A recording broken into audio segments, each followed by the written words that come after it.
नमस्कार दोस्तों। आज हम आपके राजस्थान का एक नया चैप्टर लेके आए हैं और वो है आपके राजस्थान के लोक देवता। तो क्या चैप्टर है आपका? राजस्थान के लोक देवता। राजस्थान शब्द को तो मैं कई बार आपको डिफाइन कर चुका हूं, समझा चुका हूं राजस्थान क्या है। पर आज आपके सामने एक नया शब्द निकल के आया है और वो नया शब्द क्या है? आपके लोक देवता। ये लोक देवता क्या होते हैं? आपका पहले पोत तो आपको यही माइंड में ध्यान रखना है कि लोक देवता आखिर होवे क्या है, क्यों है लोक देवता। तो कई तो थे को गुरुजी देवता ही लोक देवता हुआ है। अच्छा, कई को जवाब है कि गुरुजी देवता हुआ बे लोका में घूमे जद बे के बन जाए लोक देवता ना। लोक देवता के हुए अपन ध्यान रखनी है कि ऐसे पुरुष जो हमारे जन साधारण या जनमानस की तरह ही जन्म लेते हैं लेकिन अपने कर्मों से जन साधारण में प्रसिद्ध हो जाते हैं, वह क्या कहलाते हैं? आपके लोक देवता कहलाते। लोक देवता की डेफिनेशन क्या है? कोई नहीं पूछता है पेपर में। आरएस के पेपर में हम पूछ सकते हैं कि पूछ सकते हैं, पर आपके माइंड में आ चीज क्लियर होनी चाहिए कि गुरुजी लोक देवता आखिर होवे क्या है। तो लोक देवता के बारे में अपन ध्यान रखना है कि वे पुरुष, वे लोग जो जनमानस की तरह ही जन्म लेते हैं पर अपने कर्मों से, अपने अच्छे कार्यों से जन साधारण में प्रसिद्ध हो जाते हैं, वह क्या कहलाते हैं आपके? तो वह आपके लोक देवता कहलाते हैं। अच्छे कर्म क्या हो सकते हैं? तो जैसे उस समय गाय को आपका धन माना जाता था, इसीलिए हम कहते हैं गोधन। तो गायों की रक्षा करते हुए वीरगति को प्राप्त हो गए। महिलाओं को बचाते हुए, महिलाओं के रक्षा के लिए शहीद हो गए वो पुरुष आपके। मातृभूमि अपने देश के लिए लड़ते हुए शहीद हो गए वो लोग आपके क्या कहलाए हैं? लोक देवता कहलाए। तो लोक देवता के बारे में सीधा सा हमें ध्यान रखना है कि ऐसे लोग जो जनमानस की तरह जन्म लेते हैं पर अपने अच्छे कर्मों के कारण जनसाधारण में प्रसिद्ध हुए, वही क्या कहलाए? आपके लोक देवता कहलाए। तो सबसे पहले तो हम याद रखेंगे लोक देवता होते क्या है आपके। लोक देवता, तो अपन ने लोक देवता के बारे में क्या याद रखना है कि ऐसे लोग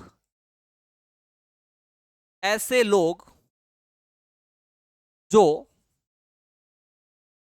जनमानस की तरह जन्म लेते हैं। जनमानस की तरह जन्म मतलब जिया आपा जन्म लिए बिये जन्म ले आपनो। तो जनमानस की तरह जन्म लेते हैं। जनमानस की तरह जन्म लेते हैं तथा तथा अपने कर्मों से तथा अपने कर्मों से जनसाधारण में प्रसिद्ध हुए। अपने कर्मों से जनसाधारण में प्रसिद्ध हुए। जनसाधारण में प्रसिद्ध हुए, वही क्या कहलाए? लोक देवता कहलाए। प्रसिद्ध हुए। अरे कहने को मतलब सीधो सो है कि अच्छा काम करया बे, अच्छा काम करया जो लोगा में प्रसिद्ध होया। तो याद रखना अपने कर्मों से। कर्म में क्या हो सकता है? तो गोधन की रक्षा करते हुए कोई वीरगति को प्राप्त हो गया, महिलाओं की रक्षा करते हुए कोई वीरगति को प्राप्त हो गया, और तीसरा है आपके कि अपनी मातृभूमि, अपने देश की रक्षा करते हुए क्या हो गया था? शहीद हो गए थे। वह क्या कहलाए आपके? तो वह आपके लोक देवता कहलाए है। तो इतना बात तो आपके समझ में आ गया लोक देवता। फिर हम जब सिलेबस के अनुसार चलते हैं कि गुरुजी अपन पढ़ना कौन सा लोक देवता है, तो सबसे पहले हम पढ़ेंगे पंचपीर। आपके एक आपके सामने नाम आएगा पंचपीर। गुरुजी यो पंचपीर क्यों है? तो पंच का मतलब तो पांच हो गया, फिर पीर क्या है? तो याद रखना ऐसे लोक देवता कि जिसको हिंदू तथा मुस्लिम दोनों लोग पूजते हैं, वह क्या कहलाते हैं? तो वह आपके पीर कहलाते हैं। कि ऐसे लोक देवता जिनको हिंदू तथा मुस्लिम दोनों पूजते हैं, वह क्या कहलाते हैं? तो वह आपके लोक देवता कहलाते हैं। जिसमें आपका एक दोहा चलता है, हड़बू पाबू राम दे मांगलिया मेहा, पांचों पीर पधार जो गोगा जी जेहा। हड़बू पाबू राम दे मांगलिया मेहा, पांचों पीर पधार जो गोगा जी जेहा। कि आपके हड़बू जी, रामदेव जी, गोगा जी मेहा जी मांग लिया आपके, और आपके पांचवें लोक देवता हो गए, और पांचवें लोक देवता है आपके मेहा जी। जैसे रामदेव जी हो गए, गोगा जी हो गए, पाबू जी हो गए, तीन तो आपके ये हो गए। एक रामदेव जी के मोसेरे भाई हड़बू जी हो गए, और एक आपके मेहा जी हो गए। ये राजस्थान के क्या माने जाते हैं? तो यह राजस्थान के पंचपीर आपके माने जाते। तो दूसरा हमारा शब्द होगा पंचपीर।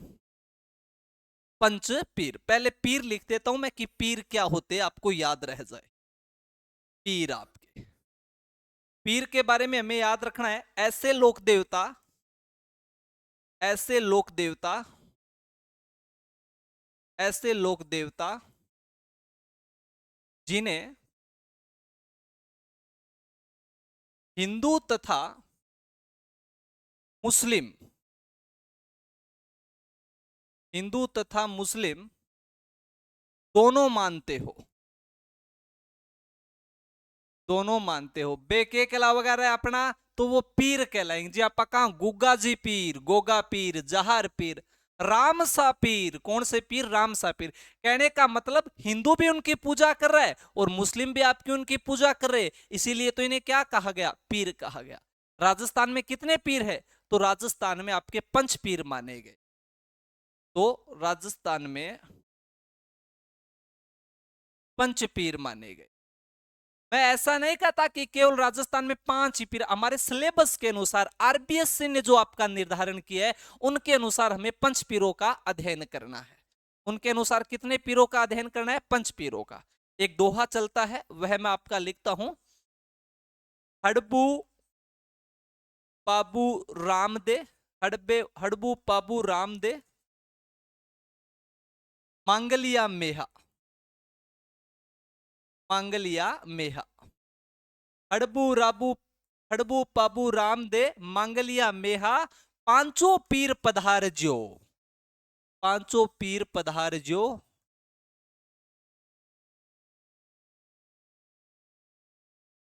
गोगा जी जेहा। कि गोगा जी समेत पांचों पीरों को आना है भाई, तो याद रखना है। हड़बू पाबू राम दे, मांगलिया मेहा, पांचों पीर पधार जो, गोगा जी जेहा। तो ये आपके राजस्थान के क्या माने गए हैं? पंचपीर माने गए। कौन कौन से आपके पंचपीर? पंच पीर अपना पांच पीर कौन सा रहा है? अब भी आप दोहो बोलो, हड़बू पाबू राम दे। तो नंबर एक पर कौन हो गए आपके? हड़बू जी। आपके हड़बू जी हो गए।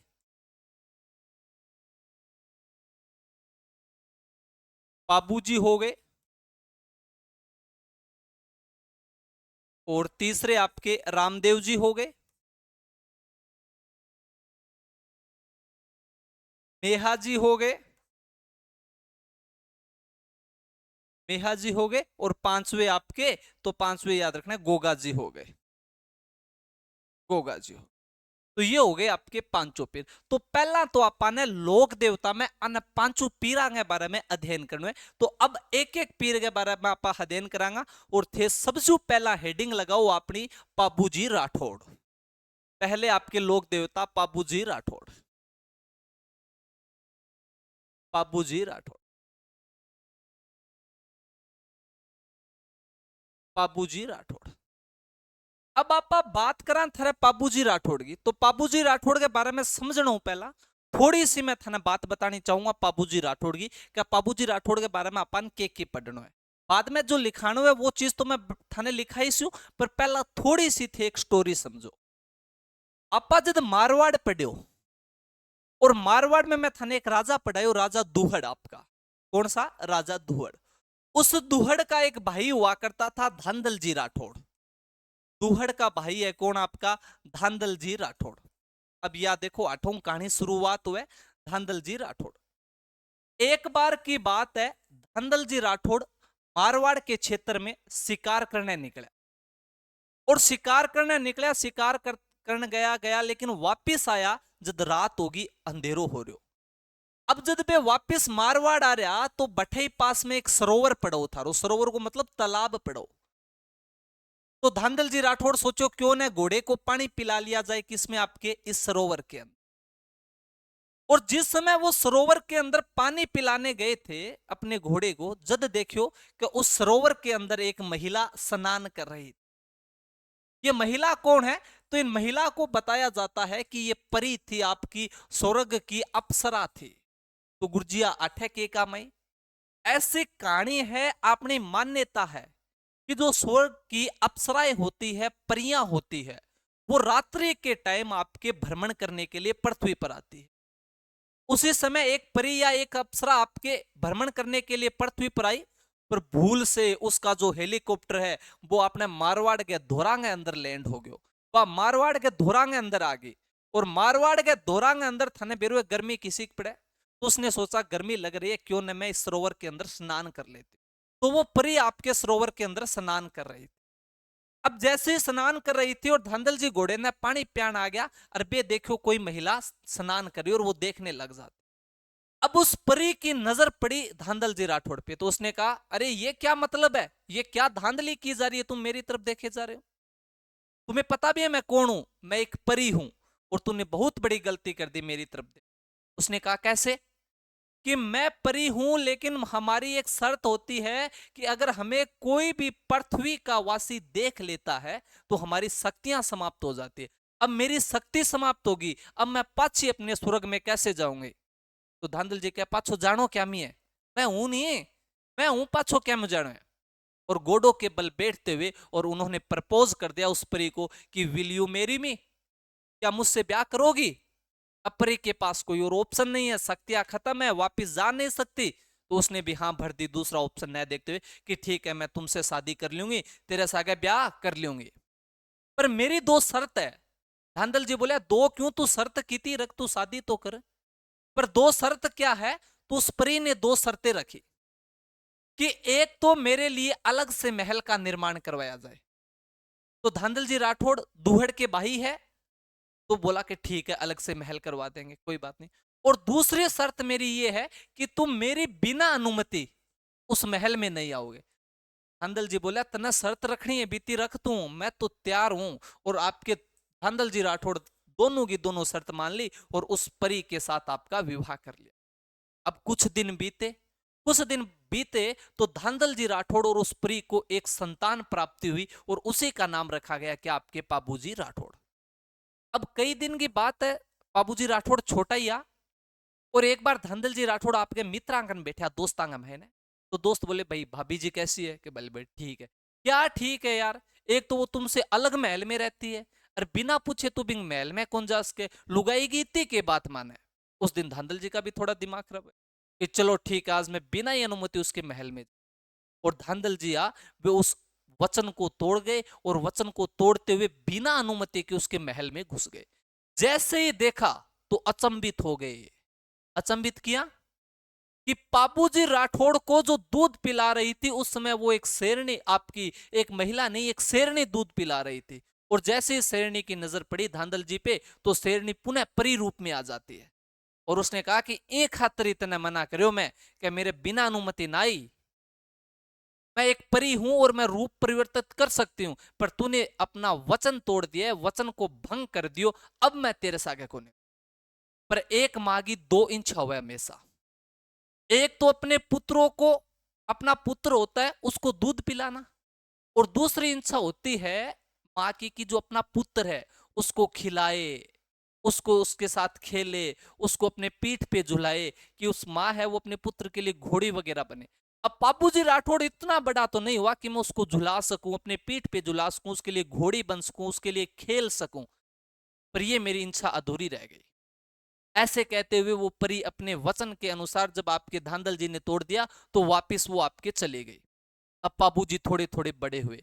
कहते हैं कि सभी लोक देवताओं में सबसे सुंदर अगर कोई लोक देवता है तो वो कौन है भाई? थारो बाबूजी।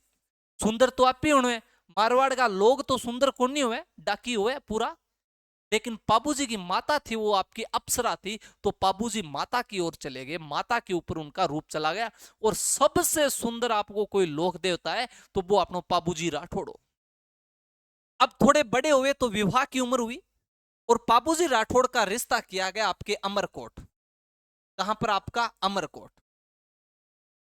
कहां पर रिश्ता हुआ बाबूजी का? तो अमरकोट में उनका रिश्ता हुआ। अब अमरकोट वर्तमान में तो पाकिस्तान पर है, लेकिन उस समय आपकी सीमाएं नहीं थी, तो राजपूताना का हिस्सा हुआ करता था अमरकोट आपका। और अमरकोट में सूरजमल सोडा की पुत्री थी, कौन आपकी, तो याद रखना सूरजमल सोडा की पुत्री है आपकी फूलमदे। फूलमदे के साथ इनकी सगाई की गई। अब सगाई की गई तो बरात, सगाई हो गई, सगाई के बाद विवाह फिक्स कर दिया। अब बरात लेके जाने वाले हैं कौन, आपके पाबूजी राठौड़। पाबूजी के दो सहयोगी हैं, चांदा और डामा, जो भील भाई थे, वो भी सज धज के तैयार हो चुके हैं। पाबूजी भी सज धज रहे हैं, शेरवानी लगा रखी है, जोधपुरी पैंट कोट और ऊपर सापा सूपा बांध के एकदम तैयार हो रखे थे। चांदा और डामा ने कहा कि पाबू और तो सो क्यों बढ़िया है, बढ़िया लाग रहे हो टनाटन, पर एक कमी रहेगी। बोले के कमी, क्या आपने कने इससे कोई घोड़ी कोनी जिन पर थे जाओ और तोरण मारो तो बात सुनी लागे, आपने कने थारे लेवल की कोई घोड़ी कोनी। बोले तो केकरा घोड़ी तो आपने कने है, बामू ही ले जानी पड़ेगी। एक काम करा तो अपनो काम चाल जा। तो बाबूजी बोलिया कि आपने देवल चारणी है और बेक ने एक घोड़ी है केसर काल में, अगर बा केसर काल में घोड़ी मिल जा और पाबू तू केसर काल में पर चढ़ के तोरण मारेगो तो कहने का मतलब अमरकोट का छज्जा ही टूट जाएगा। अमरकोट का छज्जा टूट जा तो ये तो सुनो, पाबू पाबू बैठो केसर काल में पर तो फूट रो लागेगो बहुत ज्यादा। और छज्जा टूटने का मतलब है आपने आज भी गांव में शादी हुए, कोई बारात आईडी हुए, तो अपनी मम्मी अपनी ताई अपनी बहन हुए, वे भी दुकाऊ ने देखे, वे भी निकासी ने वगैरह ने देखे, तो वे छात पर खड़ी होगी देखे। तो इसका मतलब है कि आज तुमको सारे अमरकोट वाले लोग हैं वो देखने वाले। और लुगाइयां की तो एक और आदत है कि अब ससुराल में सामी मतलब घोड़ियों डीजे बैंड बाजों बारात जा रही है तो देखा क्या, तो आपको घूंघट होवे, घूंघट ने दूरबीन बनावे और दूरबीन बना के देख ले रामू। तो कहो कि भाई पाबूजी बोले ठीक है थे जाओ देवल चारणी कने और केसर काल में घोड़ी मांग लो। तो चांदा और डामा दोनों देवल कने गया और देवल को कहा कि माता देवल, हने तो बेरो है कि पाबूजी राठौड़ को विवाह है और बारात अमरकोट जा रही है, और बाबूजी कने सब कुछ चीज की व्यवस्था है, पर एक कमी रहेगी। देवल बोली कि क्या पाबूजी के सागे सुंदर लाग सके इसी कोई घोड़ी को नहीं माता, और पाबूजी सागे कोई घोड़ी सुंदर लाग सके तो बात तेरी केसर काल में है। और थे माने मैं बारात में जा रहा हूं, इतने थे मन थारी केसर काल में घोड़ी दो। देवल बोली कि युवराज का विवाह है, पाबूजी राठौड़ का विवाह है, वो तो युवराज है राजकुमार है, उन्हें कौन मना कर सकता है घोड़ी के लिए, पर मैं मजबूर हूं अपनी केसर काल में नहीं दे सकती। उन्होंने कहा क्यों, तो देवल बोले कि जो मेरी गाय चराने वाला है, गायों को उसमें गोधन कहते थे, और जो गाय चराने जाता है वो लेके जाता है केसर काल में, और उस समय गायों की लूट बहुत ज्यादा हुआ करती थी। तो अगर मेरी गाय चराने वाला केसर काल में लेके जाएगा और बाई चांस गायों की लूट हो गई, तो वो केसर काल में पर बैठ के वापस आके गांव में सूचना दे सकता है कि गायों की लूट हो गई, गांव वाले जाएंगे और उन गायों को छुटा लेंगे। लेकिन उसके पास अगर घोड़ी नहीं होगी तो वो वहां जहां से लूटपाट होगी वहां से गांव आएगा, फिर गांव वाले जाएंगे, इतने तो पता नहीं वो लूटपाट करने वाले कहां पे चले जाएंगे, इसलिए मैं अपनी केसर काल में नहीं दे सकता। तो चांदा व डामा वापिस बाबूजी के पास आते कि बाबू घोड़ी के लिए तो देवल ने मना कर दिया, पर अगर तू एक बार ट्राई करे ना तो देवल घोड़ी दे सकते। तो बाबूजी बोले ठीक है लो भैया थे को, तो मैं भी एक देवल चारणी करने जाइए। और देवल के पास जाते पाबूजी राठौड़, और पाबूजी राठौड़ जाके सेम बात कहते हैं कि माता हमें आपकी घोड़ी चाहिए, अमरकोट जाना है और वापिस आना है। तो देवल बोली कि मन पतो है अमरकोट आठे को नहीं बराता ने 10-10 दिन लाग जाए, पर पिछो मेरी गयांगी लूटपाट होगी तो क्या होगा। तो बाबूजी कहो माता तू चिंता मत कर, मैं तने वचन दूं तेरी गयांगी लूटपाट हो जा तो तू मना आगे सूचना दे दे। अगर मैं 10 किलोमीटर ही दूर बारात लेके गया हूं तो वापिस आ जाऊंगा, अगर मैं 50 किलोमीटर गयो तो मैं वापिस आ जाऊंगा, अगर मैं बी टाइम तोरण मारतो हो तो तोरण बीच में छोड़ के तेरी गा बचाना हुआ, और अगर मैं फेरा लेतो हो तो फेरा बीच में छोड़ के तेरी गा बचाना हुआ, इसो मैं मात ने वचन दे रहा हूं। तो देवल बोली तो मैंने कोई टेंशन को नहीं, और तू ये घोड़ी ले जा केसर काल में। अब बाबूजी केसर कालमी को लेके अमरकोट की ओर रवाना हो गए। जैसे ही अमरकोट की तरफ रवाना हुए और अमरकोट में पहुंचे तो चारों तरफ आपकी बातें चल पड़ी कि भाई दुल्लो बहुत सुनो आए हुए, बहुत फूट रो आए हुए, बीन तो घना ही देखा पर यूं नीचा नीचा देखा। पूरे के पूरे अमरकोट में चर्चा है। जितने चर्चा बाबूजी राठौड़ की और उतनी चर्चा होने लगी केसर कालमी की। क्या घोड़ी तो क्या है भाई, घोड़ी तो घोड़ी है।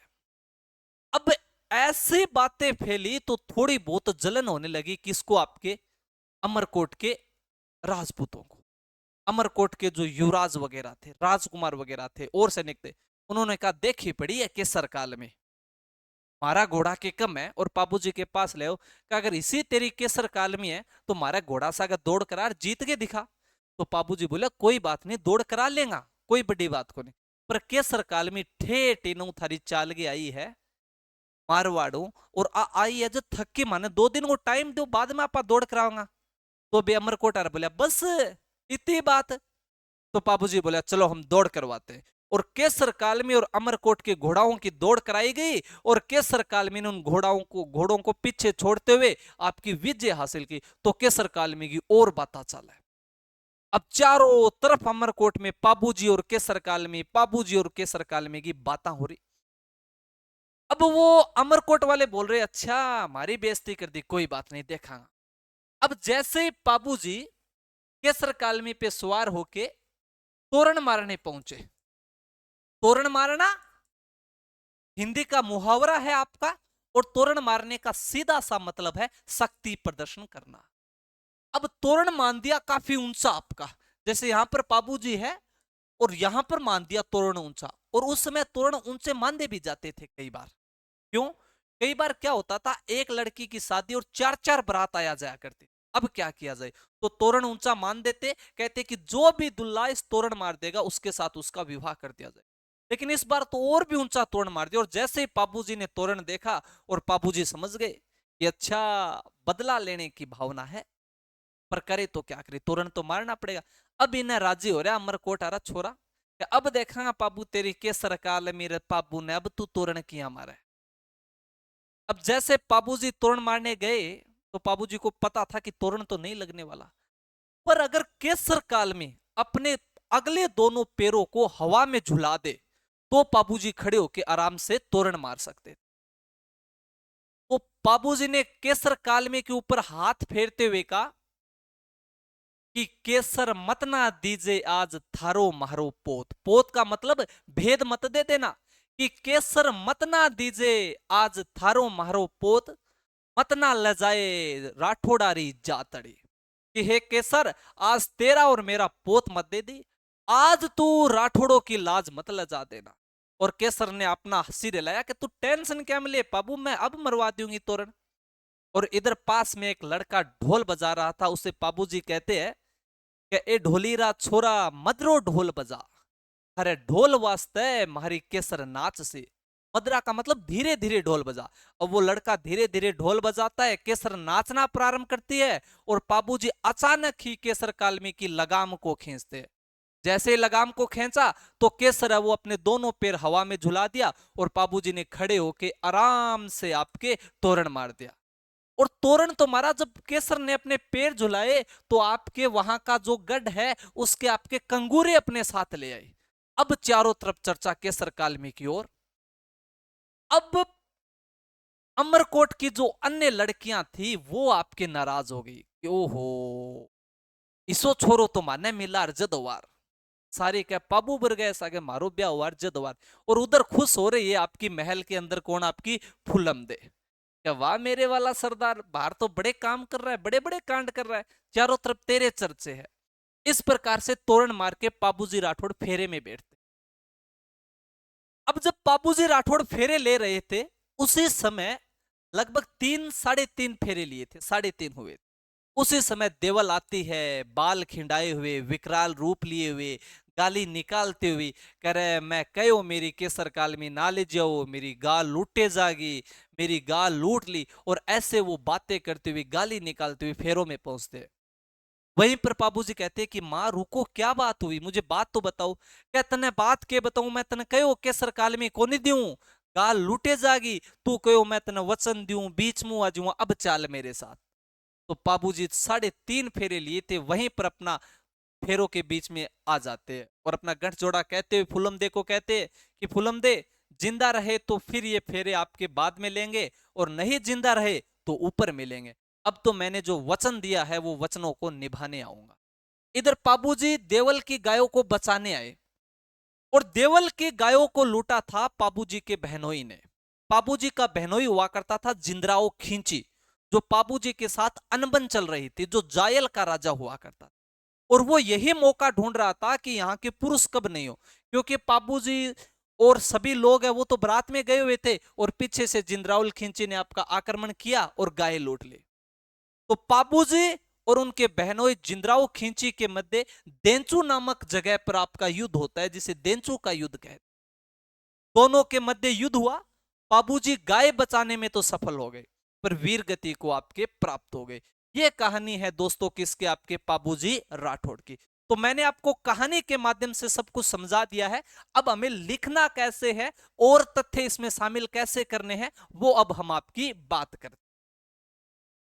तो चलो अब हम बात करते हैं कि हमें और क्या क्या इसमें कैसे पढ़ना है, कैसे नहीं लिखना है। जो पाबूजी राठौड़ की कहानी थी, उस कहानी के माध्यम से मैंने आपको समझाने का भरपूर प्रयास किया है।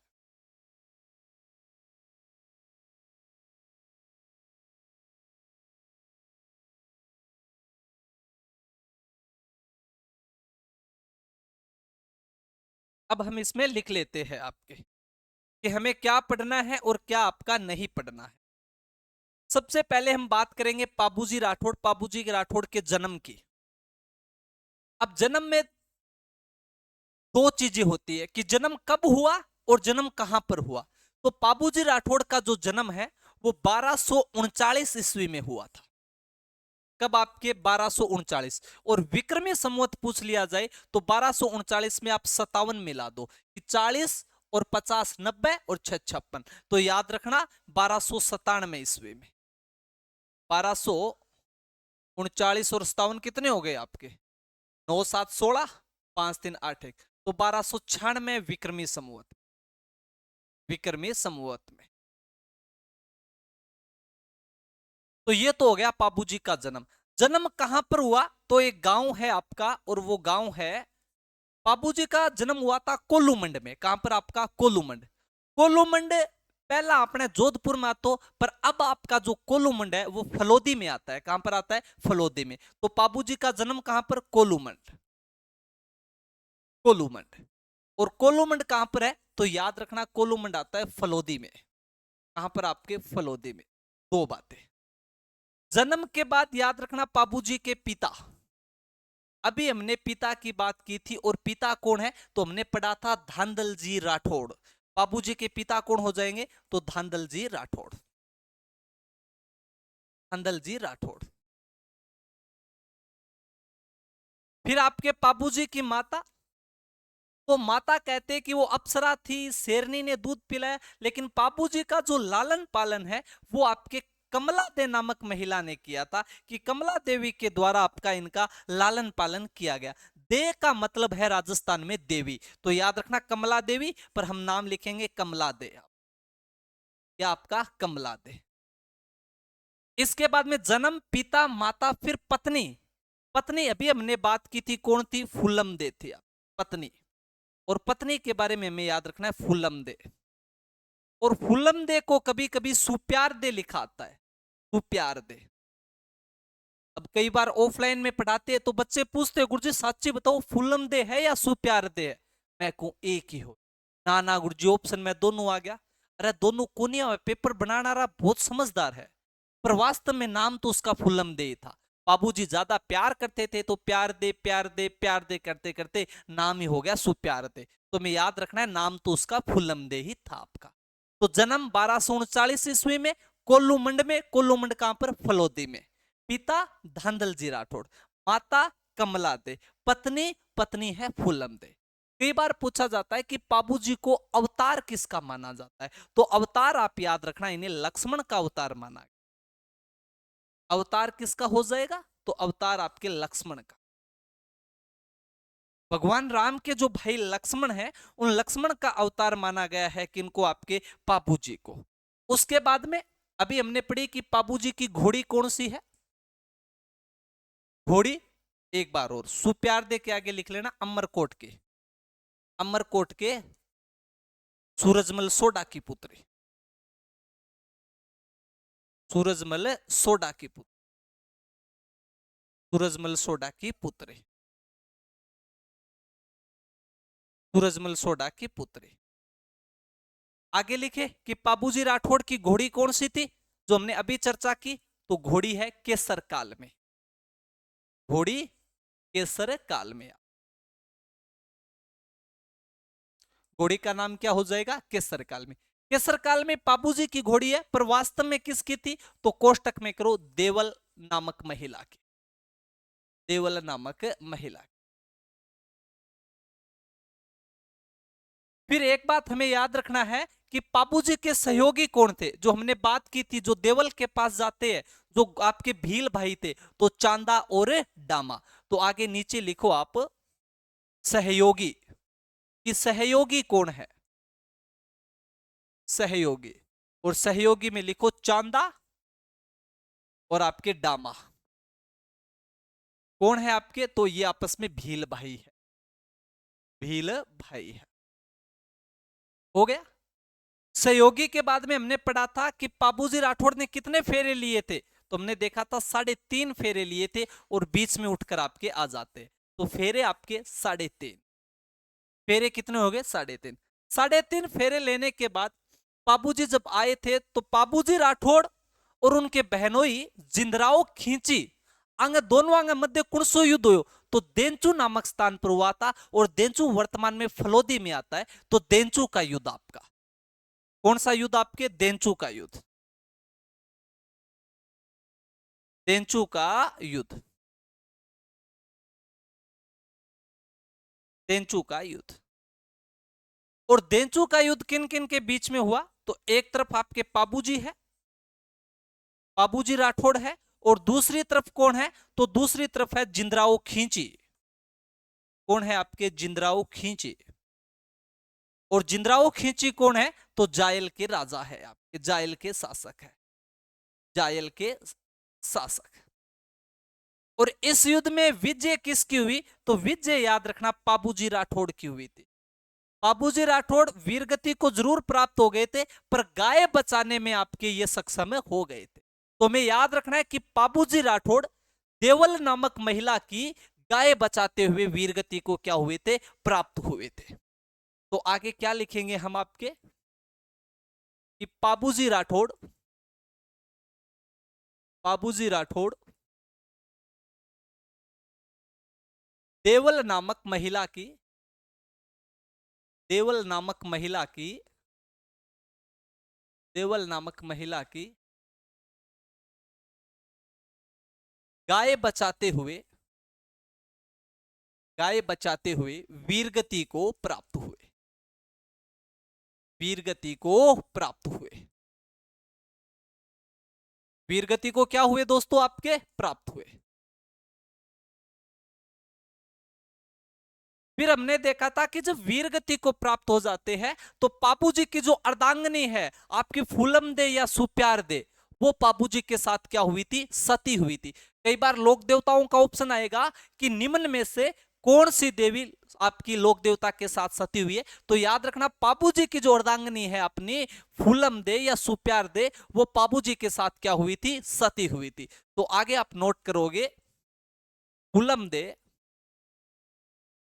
फूलम दे बाबूजी के साथ, बाबूजी के साथ सती हुई थी, साथ सती हुई थी।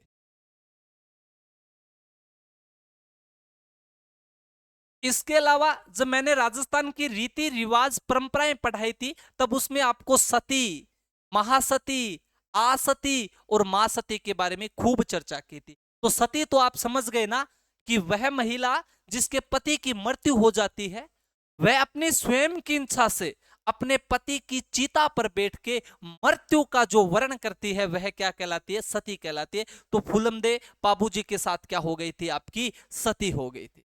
इसके बाद हमें याद रखना है कि बाबूजी के अनुयायी कौन कौन है आपके। वैसे तो अनुयायी सभी है, पर आपके मुख्य अनुयायी कौन कौन है। अब याद रखना, जब अनुयायी की बात हो, तो मारवाड़ क्षेत्र में सौ पहला ऊंट लाने को सिर्फ पाबूजी ने दे जाए, और वर्तमान में जो ऊंट पालक जाति है रायका, रेबारी या देवासी, तो वो आपके अनुयायी माने जाते हैं किसके? आपके पाबूजी के।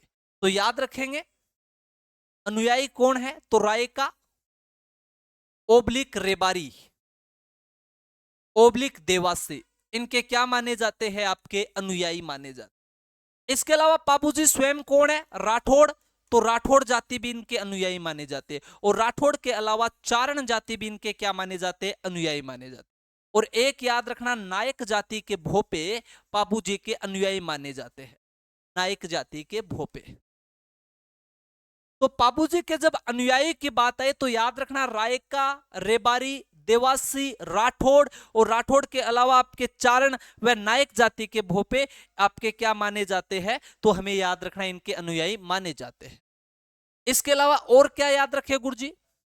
तो वाद्य यंत्र, वाद्य यंत्र। जब मैंने आपको वाद्य यंत्र पढ़ाया था तब वहां पर एक नाम लिया था हमने, रावण हत्ता। कौन सा? रावण हत्ता। रावण हत्ता के बारे में हमने पढ़ा था कि जो रावण हत्ता है ये पाबूजी की फड़ गाते समय आपका काम में लिया जाता है। तो एक नंबर का हो जाएगा रावण हत्ता।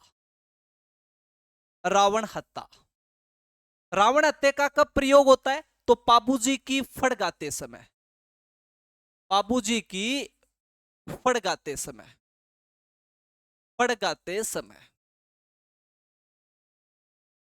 और फड़ मैं आपको हस्तकला में अच्छी तरीके से पढ़ा चुका हूं। फड़ क्या होती है?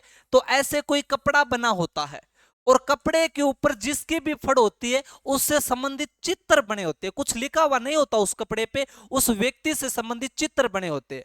और जो भोपा गाता है वो चित्रों की तरफ इशारा कर करके उस कहानी के बारे में आपको बताता रहता है। तो वह आपकी क्या होती है? फड़ होती है। तो जब पाबूजी की फड़ गाई जाती है तो कौन सा वाद्य यंत्र काम में लिया जाता है? तो आपको याद रखना है रावण हत्ता आपके काम में लिया जाता है। आगे चलो।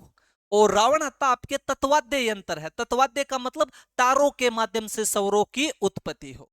रावण हत्ता के बाद एक वाद्य यंत्र आपको याद रखना है और वो है माठ। अब माठ भी आपको याद आ गया होगा जब हमने वाद्य यंत्र पढ़े थे कि आपनो जो घड़ो को नहीं होगी अपनी यहां माठ है और ओ माठ को मुंडो है। माठ के मुंडे के ऊपर चमड़े से अगर उसको मंड दिया जाए तो वह क्या कहलाती थी? माठ कहलाती थी। तो गुरुजी पापूजी की फड़ गावा जब तो रावण तो काम में ले लियो, पर माठ कब काम में ली जाती है? तो आपने याद रखना है कि पापूजी के पवाड़े गाते समय किस वाद्य यंत्र का प्रयोग होता है? तो आपके माठ वाद्य यंत्र का। जब फड़ गाए जाएगी तो रावण हत्ता काम में लिया जाएगा, लेकिन जब पवाड़े गाए जाएंगे तब किसका प्रयोग होगा? आपके तो माठ का। तो माठ के आगे याद रखना है पापूजी के पवाड़े गाते समय, पापूजी के पवाड़े गाते समय, पवाड़े गाते समय। तो वाद्य यंत्र पूरे हो गए कि कौन कौन से पाबूजी से संबंधित वाद्य यंत्र है। वाद्य यंत्र के बाद में हमें याद रखना है नृत्य। तो मैंने जब आपको नृत्य पढ़ाया था तब धार्मिक नृत्य में एक नृत्य पढ़ाया था कि ये पाबूजी की आराधना में किया जाता है। तो याद करो थाली नृत्य। तो नृत्य कौन सा हो जाएगा? तो नृत्य हो जाएगा थाली नृत्य। कौन सा नृत्य आपका? थाली नृत्य। पाबूजी से संबंधित नृत्य कौन सा है आपका? तो थाली नृत्य। नृत्य के बाद में हमें याद रखना है कि पाबूजी के जो गुरु कौन थे? तो याद रखना समर्थ भारती आपके गुरु है। पाबूजी के गुरु कौन हो जाएंगे? तो पाबूजी के गुरु है समर्थ भारती आपके। पाबूजी के नृत्य हो गया। नृत्य के बाद में हम याद करेंगे गुरु। तो गुरु में हमें याद रखना है समर्थ भारती, समर्थ भारती, समर्थ भारती इनके गुरु हो गए। इनका प्रतीक चिन्ह क्या है? गुरुजी प्रतीक चिन्ह का मतलब, अरे प्रतीक चिन्ह को मतलब है जी आपका कौन कहे रामदेव जी का पगलिया पूजे जाए। बाबू जी का प्रतीक क्या है? तो याद रखना अश्व, आपके अश्वधारी भाला रोई। कि भाला लिए हुए कोई अश्वरोही के ऊपर है तो वो पाबू जी का प्रतीक है कि भालाधारी अश्वरोही। पर जो भालाधारी अश्वरोही हो, जो भाले लिए हुआ घोड़े पर बैठा हो, पर उसकी जो पाग है, जो सर वाली पाग है वो बाएं और झुकी होनी चाहिए, वही प्रतीक किसका है? आपके पाबू जी का। तो प्रतीक चिन्ह क्या हो जाएगा? भालाधारी, भालाधारी अश्वारोही, कि भाला लिए हुए कोई बंदा घोड़े पर बैठा है और उसकी पाग किस तरफ झुकी हुई है, बाएं तरफ, तो पाग बाएं तरफ झुकी हुई, पाग बाएं तरफ झुकी हुई, झुकी हुई, तो वो किसका प्रतीक माने जाएगा दोस्तों, तो वह दोस्तों आपका प्रतीक माना जाएगा बाबूजी का आपका। आगे चलो, वाद्यंत्र नृत्य गुरु प्रतीक चिन्ह, एक मेला और याद रखना आप, मेला, त्योहार व मेला हम पढ़ चुके हैं और हमने पढ़ा था बाबूजी का मेला जो विक्रमी कैलेंडर है, विक्रमी कैलेंडर का जो अंतिम दिन होता है, और विक्रमी कैलेंडर का अंतिम दिन तो चैत्र अमावस्या का, चैतगी माउस, तो चैत्र अमावस्या को किसका मेला लगता है, आपके बाबूजी का, तो याद रखना है चैत्र अमावस्या, चैत्र अमावस्या, चैत्र अमावस्या को मेला लगेगा किसका, आपके बाबूजी का। और आगे चलो, और क्या याद रखना है, बाबूजी के जीवन पर आधारित पुस्तक कौन सी है आपकी, तो उनकी हम बात करते हैं कि बाबूजी के जीवन पर, बाबूजी के जीवन, बाबूजी के जीवन पर आधारित पुस्तक, जीवन पर आधारित पुस्तक, और आधारित पुस्तक कौन सी हो जाएगी दोस्तों आपकी, तो पुस्तक में हमें नंबर 1 पर याद रखना है बाबू प्रकाश, कौन सी पुस्तक आपकी, बाबू प्रकाश। और बाबू प्रकाश किसने लिखी है, तो आप याद रखना बाबू प्रकाश आसिया मोडजी के द्वारा लिखी गई है, किसके द्वारा, तो आसिया मोडजी के द्वारा लिखी गई है, तो बाबू प्रकाश के लेखक हो जाएंगे आसिया मोडजी, आसिया मोडजी। दूसरी किताब है बाबूजीरा छंद, दूसरी किताब कौन सी हो जाएगी, बाबूजीरा छंद, बाबूजीरा छंद। और बाबूजीरा छंद के लेखक कौन हो जाएंगे, तो याद रखना बिट्ठू मेहाजी, बिट्ठू मेहाजी।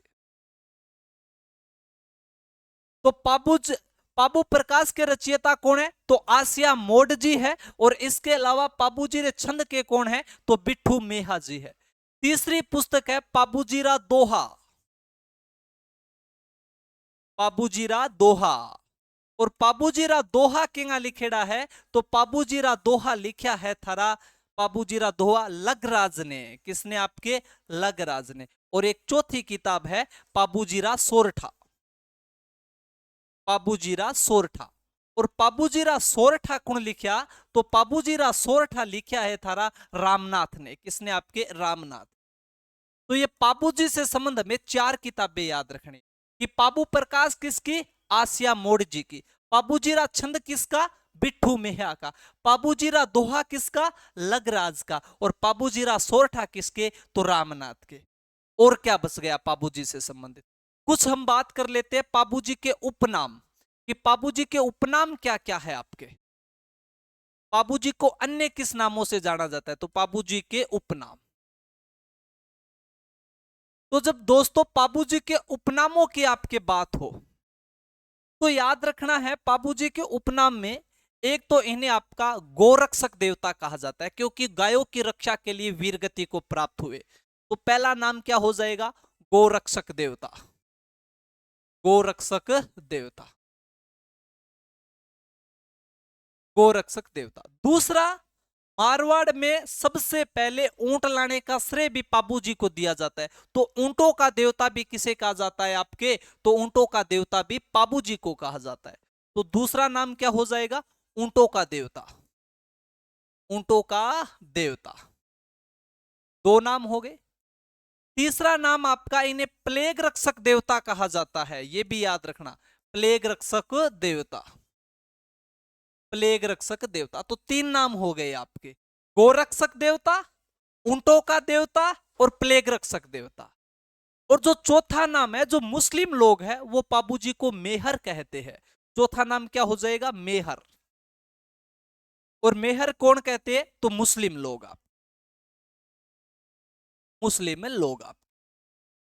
और 5वां एक नाम आप याद रखना, कि वह बंदा जो सिर्फ अपने वचनों के आधार पे अपने फेरों को बीच में छोड़ के आ गया, तो इन्हें वचन पुरुष भी कहा जाता है। तो क्या कहा जाता है? वचन पुरुष। तो ये हो गए बाबूजी के 5 नाम। आप कौन कौन से? गोरक्षक देवता, ऊंटों का देवता, प्लेग रक्षक देवता, मेहर और आपके वचन पुरुष। अब 2 बातें और लिख लेते हैं, फिर आपके बाबूजी खत्म। एक तो याद रखना कि मारवाड़ में सर्वप्रथम ऊंट लाने का श्रेय किसको दिया जाता है? तो बाबूजी को दिया जाता। तो क्या याद रखेंगे कि मारवाड़ में ऊंट लाने का श्रेय, मारवाड़ में ऊंट लाने का सर्वप्रथम श्रेय, मारवाड़ में सर्वप्रथम, ऐसे करो आप, मारवाड़ में सर्वप्रथम ऊंट लाने का श्रेय किसको दिया जाता है? तो ऊंट लाने का श्रेय आपके बाबूजी को दिया जाता है। और एक बात याद रखना कि ऊंट बीमार होने पर किस लोक देवता की फड़ का वाचन किया जाता है? तो ऊंट बीमार होने पर आपके बाबूजी राठौड़ की फड़ का वाचन किया जाता है। तो दूसरा हमें क्या याद रखना है? ऊंट बीमार होने पर, ऊंट बीमार होने पर बाबूजी की फड़ का, बाबूजी की फड़ का वाचन किया जाता है, वाचन किया जाता है। तो यहां पर दोस्तों खत्म होते हैं कौन? आपके समाप्त होते हैं बाबूजी राठौड़। मैं इन 5 मिनट को बाबूजी राठौड़ को फिर से रिवाइज करवा देता हूं कि हमने आपका क्या लिखा है, हमने आपका क्या लिखा है।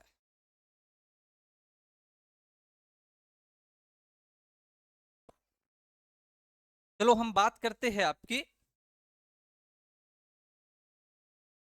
बाबूजी राठौड़ के बारे में। 5 मिनट में रिवीजन कर लेते वापस कि बाबूजी राठौड़ का जन्म तो 1239 ईस्वी कोलूमंड में, पिता धांधल जी राठौड़, माता कमला दे, पत्नी फूलम दे या फिर आपके सुप्यार दे, जो अमरकोट के सूरजमल सोडा की क्या मानी जाती है? पुत्री। अवतार किसका है? तो लक्ष्मण का। घोड़ी कौन सी थी? केसर काल में, जो देवल नामक महिला की, आपके देवल नामक महिला की घोड़ी मानी जाती है। कौन से? आपकी केसर काल में। सहयोगी कौन कौन थे बाबूजी के? तो चांदा और डामा, जो भील भाई थे। फेरे कितने लिए थे? 3.5 फेरे लिए। देंचू का युद्ध किन किन के बीच में हुआ? तो बाबूजी राठौड़ और जिंद्राओ खिंची के बदले। जिंद्राओ खिंची बाबूजी का बहनोई है, जो आपके जायल का शासक था। विजय किसकी हुई? बाबूजी की। और युद्ध भी याद रख लेना 1276 ईस्वी में हुआ था। कब हुआ था? 1276 में। इसके बाद में बाबूजी राठौड़ देवल नामक महिला की गाय बचाते हुए क्या हो गए थे? वीरगति को शहीद हुए। फुलमदे बाबूजी के साथ क्या हुई है? सती हुई है। अनुयायी कौन है? तो रायका, रेबारी, देवासी, राठौड़, चारण, नायक जाति के भोपे क्या माने जाते हैं? इनके आपके अनुयायी माने गए। वाद्य यंत्र तो रावण हत्ता बाबूजी की फड़ गाते समय। माठ वाद्य यंत्र बाबूजी के पवाड़े गाते समय। बाबूजी से संबंधित नृत्य आपका थाली नृत्य। बाबूजी के गुरु समर्थ भारती। बाबूजी का प्रतीक क्या है? तो भालाधारी अश्वारोही। वो भी भालाधारी अश्वारोही तो है, पर उसकी पाग है वो किस साइड झुकी होनी चाहिए? बाएं साइड आपकी झुकी होनी। मेला तो चैत्र अमावस्या को भरता है। बाबूजी के जीवन पे आधारित पुस्तक तो बाबू प्रकाश आसिया मोड़ जी की। बाबूजीरा छंद बिट्ठू मेहा जी का।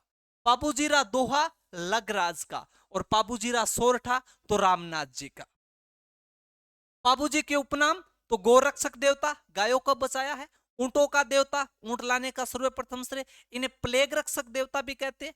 मुस्लिम लोग इन्हें मेहर कहते हैं। और वचनों के लिए सब कुछ न्यौछावर कर दिया, तो इन्हें वचन पुरुष भी आपका माना जाता है। और अंत में हमें याद रखना था कि मारवाड़ में सर्वप्रथम ऊंट लाने का श्रेय बाबूजी राठौड़ को है। और ऊंट बीमार होने पे किसकी फड़ का वाचन किया जाता है? तो बाबूजी राठौड़ का वाचन किया जाता है, फड़ का। धन्यवाद साथियों। जय हिंद, जय भारत। आगे नेक्स्ट क्लास में मिलते हैं अन्य लोक देवताओं के साथ।